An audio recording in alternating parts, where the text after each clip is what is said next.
In this quick video, I'll show you how to add Pulsechain to Metamask step by step. So the first step is to go to chainlist.org, then connect your wallet. Then once you have connected your wallet, you can just type down here on the search bar, Pulsechain. Then click Add to Metamask.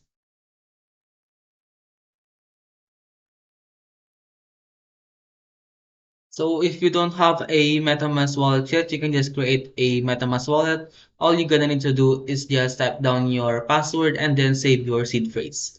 Then click here approve, click switch network, and then you have now a Pulsechain added to your MetaMask wallet. You can see it here. Just go to your MetaMask wallet and you can see it here. So you can now transfer your Pulsechain token from any exchange or wallet into your MetaMask wallet. And if you have any questions about how to add Pulsechain to MetaMask, leave a comment below.